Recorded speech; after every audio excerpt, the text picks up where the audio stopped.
కార్తీక పౌర్ణమి నాడు ఏం చేయాలి? ప్రతి వాళ్ళు ఇళ్లలో కార్తీక పౌర్ణమి దీపం పెట్టుకుంటారు. అందుకే ఆ రోజు వెలిగించే దీపాలు గుత్తి దీపాలు కూడా పెడతారు. దానికి 2 కారణాలు. ఒక ఇల్లు మనం కడితే ఆ ఇంట దీపం లేకుండా ఏ ఒక్క రోజు ఉండకూడదు. శాస్త్రంలో ఏమిటంటే, యథార్థంగా మీరు ఇల్లు కట్టి ఎక్కడికైనా తాళం వేసి వెళ్ళిపోతున్నారనుకోండి, ఇంటి బ్రహ్మగారు ఉంటారు. ఆయన పిలిచి, అయ్యా మేము కాశీ పట్టణానికి వెళ్తున్నాం, రావడానికి ఒక 20 రోజులు పడుతుంది. 20 రోజులు మీరు కాస్త మా పూజా మందిరంలో దీపం వెలిగించి స్వామికి బెల్లం ముక్క నైవేద్యం పెట్టండి అని చెప్పి వెళ్ళాలి, ఇంటి తాళం ఇచ్చి. ఆయన రోజు దీపం పెట్టి వెళ్ళేవారు. ఆ ఇంట దీపం వెలగలేదు అంటే పరమ అమంగళకరమైన గృహం అని గుర్తు. అలా నీ ఇండ్లు ఎన్నెన్ని ఉన్నాయో అన్ని చోట్ల దీపం వెలగాలి. స్వగృహే అని నీవు ఎక్కడ కూర్చొని సంకల్పం చెప్పగలవో అక్కడ అన్ని చోట్ల దీపాలు వెలుగుతూ ఉండాలి 365 రోజులు. అలా దీపం వెలగకపోతే ఆ దోషం మీకే వస్తుంది. మళ్ళీ ఆ ఇంట్లో తిరిగినందుకు ఆ పాపం పోగొట్టుకోవడానికి ప్రాయశ్చిత్తంగా ఇవ్వబడిన అద్భుతమైన తిథి కార్తీక పౌర్ణమి. అందుకే కార్తీక పౌర్ణమి నాడు 365 వత్తులు గుత్తి దీపం అని ఆవు నేతిలో ముంచి వెలిగిస్తూ ఉంటారు.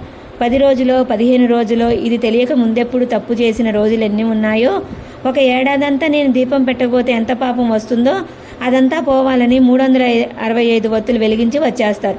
దీపాలు వెలిగించుకోవాలి. ఇంటి యజమాని వెలిగించాలి. మా ఆవిడ వెలిగిస్తుంది, నేను టీవీ చూస్తాను అని అనకూడదు.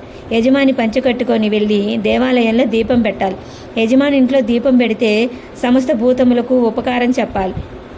ధర్మపత్ని సమేతస్య అని సంకల్పం ఉంది, కానీ ఆవిడ వెలిగించి ధర్మపతి సమేతస్య అని సంకల్పం లేదు.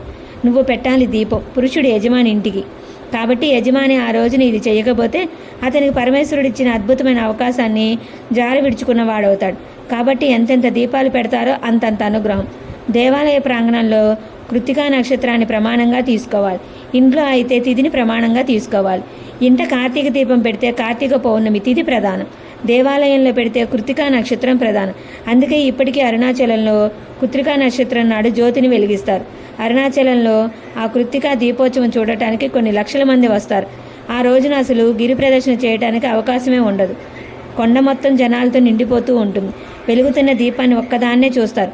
భగవాన్ రమణ మహర్షులంతటి వాళ్ళు కూడా అసుర సంధ్య వేళ అయ్యేటప్పటికీ అరుణాచలం మీద కొండ మీద వెలిగే దీపం కోసం ఎదురు చూస్తూ ఉండేవాడు. ఆయనే పెద్ద జ్యోతి స్వరూపుడు. అయినా సరే జ్యోతిని చూస్తూ నమస్కరిస్తూ ఉండేవాడు. భారతదేశం మొత్తం మీద కృత్తికా దీపోత్సవం అంటే అంత ప్రసిద్ధి. అరుణాచలం కొండయ్యే అగ్నిలింగం కాబట్టి ఆ కొండ మీద వెలిగించే దీపానికి అంత ప్రఖ్యాతి. అందుకే కార్తీక పౌర్ణమి నాడు వెలిగించే దీపం కేవలం మన కొరకే కాకుండా మనం చేసే దుష్కృతులను పోగొట్టడానికి, మన పాపాలను పోగొట్టి, అంతర్తిమిరాన్ని పోగొట్టి, బాహ్యంలో ఉన్న త్రిమిరాన్ని కూడా పోగొట్టి లోకోపకారం చేసి సమస్త జీవులను ఉద్ధరించడానికి పెట్టిన దీపం. కాబట్టి ఆశ్వీజ మాసం చివర వచ్చిన తిథినాడు వెలిగించే దీపం మొదలుపెట్టి కార్తీక పౌర్ణమి నాటి దీపానికి అంత గొప్పతనం ఇచ్చారు రమణ మహర్షి.